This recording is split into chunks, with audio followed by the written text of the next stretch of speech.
If you're just starting out or just starting over, some of the tips in this video may help you stay below your budget. A lot of the things that I'm talking about in this video, I've actually used in my own life, so I know that for me, they work out. So they might work out for you too. None of these tips are in any particular order. They just came off the top of my head, so I'm going to share them with you.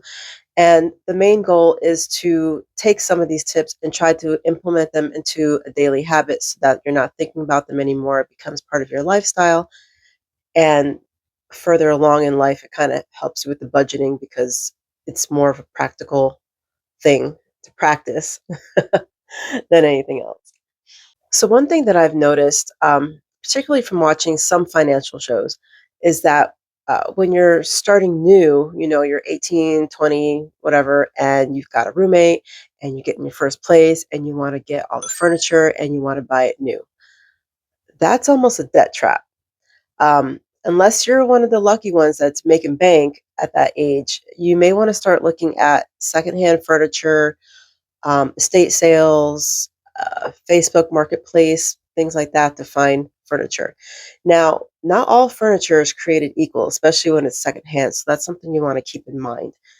Things like dressers, tables, kitchen tables, chairs, all of that can just be passed on. Just give it a little wipey wipe and you're good to go.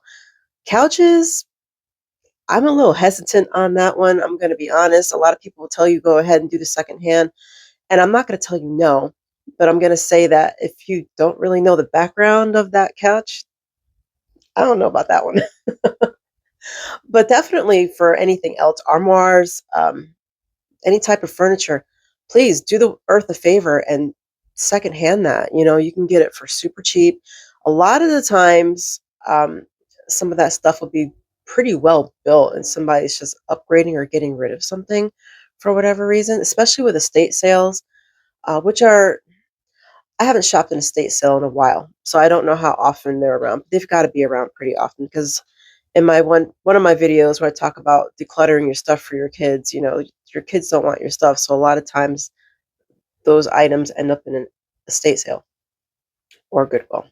It's hard to find furniture at a Goodwill or a Salvation Army. You could try there, you might get lucky, but you're probably more likely to find something either through somebody you know who knows someone, or like I said, Facebook Marketplace, the estate sales, sometimes on the side of the road. I've picked up stuff on the side of the road and it comes out perfectly fine.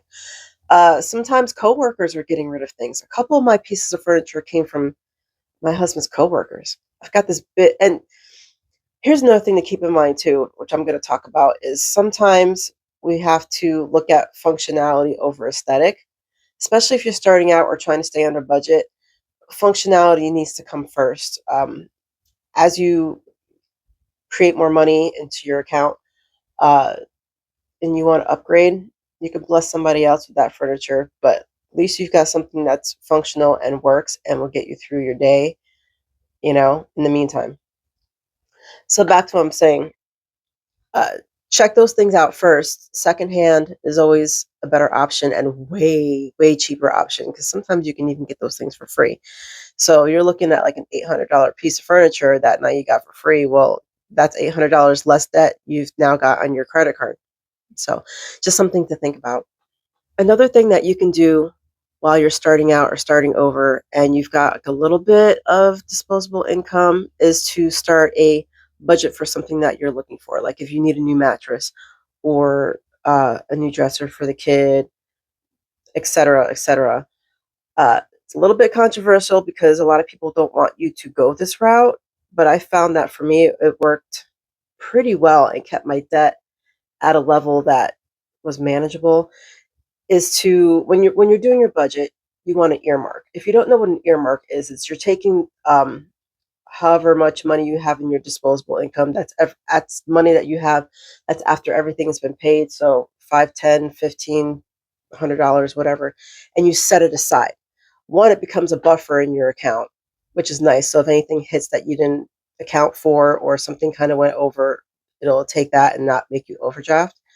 That's one benefit. But also what it does is if you're setting it aside for earmark, you make a spot on however you're doing your budget and you say this money is going toward XYZ and this is what I'm saving for it. So for instance, if you need a dresser, and that dresser is like $600, right? If you're going that route, I know you can go to Walmart and get a dresser for like $100. I know. Don't come at me in the comments for that. That's not what I'm talking about. I'm just using examples. So you say you want to get like a dresser, $600. Okay.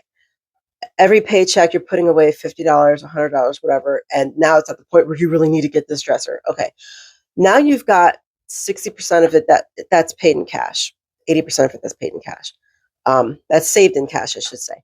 So you go and get the thing, and now you have less debt than you would have if you just went to the place and paid on a credit card. You see what I'm saying? So you're still creating the habit of saving money, putting it aside, but you're still using your credit card. One, because if you want to have credit, you have to rotate it, right? Rotating credit keeps your credit up. It's a silly game, but that's how it is. But you're also paying most of it in the cash that you saved, so that's less debt that's going onto your credit card. Does that make sense? I hope that makes sense. I've actually have funded a vacation that way. It's been a long time since I've been on a vacation. That's a story for another time. But I took 3 months to fund a vacation that was cross country. And I know this isn't furniture, this is just an aside. But the point still applies about earmarking is that, I spent that 3 months saving as much money as possible to fund this trip for all of us to go cross country and come back. And I think after all the money that I saved, I ended up putting $200 on the credit card. So 90% of that trip was funded by cash that I saved. And that rule still applies for anything where, you need something kind of not quickly, but you see it in the forefront like it's coming, and you have the time mostly to set aside money. That's something that you can do to kind of um, keep your budget at bay, if that makes sense. Reeling it back into um, being under budget, generational homes are another thing. Especially in the US, we have this idea that we need to kick our kids out at 18 years old. And this economy is not working that way anymore. And it hasn't for a very long time, even when I was a kid. So we're talking, 20 some odd years ago when I was young and starting out. We couldn't afford anything either. So I don't know what the internet is talking about with how we had it made, because we really didn't. I'm sure there are people who are doing great. Every generation's got people who are doing great, and every generation's got people who are not. And I've never known any baby boomer who had tons of money. Um, People in my generation, maybe it's where you live. I don't know. But my point is, with generational homes, your kids are probably going to have to stay with you, at least for a little while. But here's what we're doing in my family is I have two adult children that are living with me. We make them pay rent. They have jobs, because we certainly were not going to let them stay in our house and not have a job. So I don't care where you're working, you're getting a job. So they both work, and we charge them a small amount of rent, you know, and they both drive. So we're like, okay, so you're responsible for your car insurance. You're responsible for your gas. Um, there's food in the house, but if you want your own food, that's on you. Okay, so it's not like I'm not offering them anything, but if they want something different, then they got to do it themselves. I taught them to cook when they were young, so they cook their own meals. Teach your kids how to cook, please. Boy, girl, I don't care. Teach your children how to cook, for the love of God. It's not that hard. It's not. You just need some patience. Okay. Um, but yeah, and then just charge them a little bit of rent, and then they kind of feel like they have some responsibility because they do. That also helps you out with the household budget, you know. Um, yeah, and then hopefully, in the midst of all that, they learn some skills that will help them level up, so that by the time they are ready to leave, they're not starting from zero. But generational homes is another way to kind of stay below your budget if you can. DIYing is another thing that really helps you stay on your budget. I've seen a lot of videos. Maybe it's just my algorithm, but it seems like DIY is more on the crafty side, things like that, and those are great. But when I talk about do it yourself, DIY in the home, I'm talking about changing out light switches, changing out electric panels.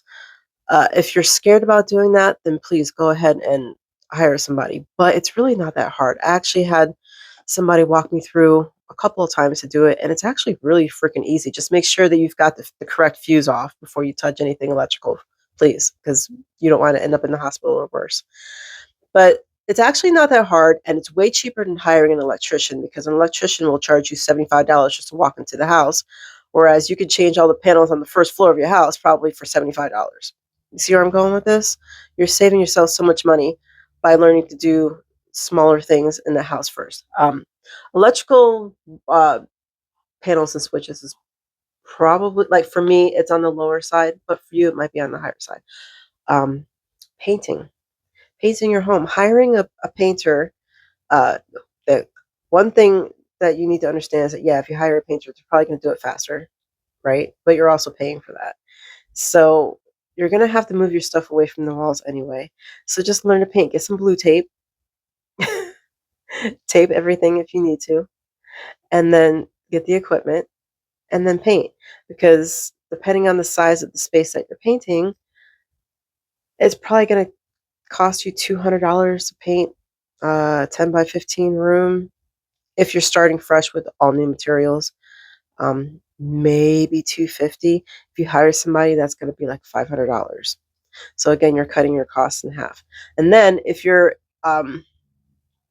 moving home or you wanting to like paint more rooms in the house, you already have the equipment. So now it's just the paint, right? So that already saves you going from room to room to room. So that's another way you can DIY in your house. The point that I want you to take away is that YouTube has a plethora of videos on how to do anything in the home. And sometimes you may have to kind of go through a couple of videos because some videos aren't really conveying what you're looking for, or they're very, very quick about it and they're not really showing you anything. But once you land on somebody who really teaches you stuff, stay with that because that's really going to help you with anything. There's actually one video. I'll link them in the description box. But there's one channel that I watch, and he's a contractor, but he shows you how to do everything. He's my favorite. He's in Canada. Um, so I usually watch him learn how to do drywall, like if you have a hole in your wall, which is also easy to do instead of hiring somebody to come in and having to worry about licenses and contracts and blah, blah, blah, blah. But yeah, he shows you how to do all the things. The only thing that I would caution you on is if you're in a house that you don't know if you're going to stay in for like forever, you may want to make sure that whatever you're doing, especially structural in your house, is up to code. And you will have to pay somebody, probably a structural engineer, to come in and sign off on your work. Um, we've never really done anything like that. But that being said, my husband used to be an engineer, so mechanical engineer. So he has a pretty good idea anyway on codes and keeping up with codes and making sure everything is up to date and whatever. So we never really had to worry about that. But if you are going to do anything structural or anything where you're putting in like a new light that's never been there before, a new light switch, like say I wanted to put a light switch right here, you want to make sure that's up to code with whatever you do with your wiring, um, things like that. And then if you feel like you're going to be moving anytime soon, after you do that type of work, make sure that somebody signs off on it because um, if somebody comes and tries to buy your house and they have a walkthrough and they have somebody, a house inspector, come in, um, and they catch that and it doesn't look right, that's probably not going to look good for you either. I couldn't tell you what the reprimands are on that. I've never had to deal with that, but I know it's not a good look and it could actually cause delays for you in the future. Overall, staying under budget is something that you have to do as a team if you want it to work. Whether you're partnered, have a spouse, roommate, best friend, whatever your living situation is, if you're with someone and you're like partnering in some way as far as like budgeting is concerned, you have to be on the same page for the most part. Otherwise, it's not going to work. If you have somebody who's a super spender and somebody who's a super saver and you can't compromise, it's not going to work. You're never going to get, it's going to be, I shouldn't say never, it's going to be very hard for you to stay under a budget or to even keep a budget. That being said, I am not a counselor. I'm not a couples counselor. I'm not a therapist. So if you have any kind of interesting situations when it comes to money, I can't give you that kind of advice. It's not in my it's not something that I can do or even should be allowed to do. So um, yeah, sorry. Uh, but it's tag teaming. You have to tag team. You have to have similar goals or the same goals in order for anything to work. Honestly, just moving up in life, budgeting, getting your house more aesthetic. If that's what your goal is, having that comfy, cozy life. You got to have somebody who's on the same page, or it's just not going to work. If I haven't touched on this already, the main goal, especially if you're starting out or starting over, is always put functionality over pretty, um, because that's what's going to get you to your goals faster. If you're always worried about, oh well, I need this pretty now so that I can think better, or I need this pretty whatever so that because I want the house to look a certain way, you'll get there, but you're not there right now. So you have to do needs over wants. If you end up staying that way, that's one thing, but it's very important, especially if you're starting out or starting over, and you need to stay within a budget or live below a budget just so you can keep your head above water. You've got to do functionality over pretty. That's just how it is. That's why I say the secondhand furniture is anything that you can reuse, anything you can repurpose. Somebody's throwing something away that you think you can use at least a few times a year, and they're giving it away for free. Grab that thing. I'm not going to say help people move so that you can get stuff because that does not always work, and that is not a good intention for helping somebody move. But I will say that in my case, almost every single time that I've helped someone move from one place to another, they were getting rid of stuff, and there are things in that pile that they were getting rid of that were things that I could use, like pie plates, um, pitchers, like for water and stuff. Heck, I even got a piece of furniture I wasn't planning on getting. I got an ottoman. What else? I got a dresser. Y- You know, um, with a good heart, help somebody move, and maybe you'll be blessed with some free stuff. That's we gotta give energy to get energy, right? So that's just another thing that you can do to help yourself out.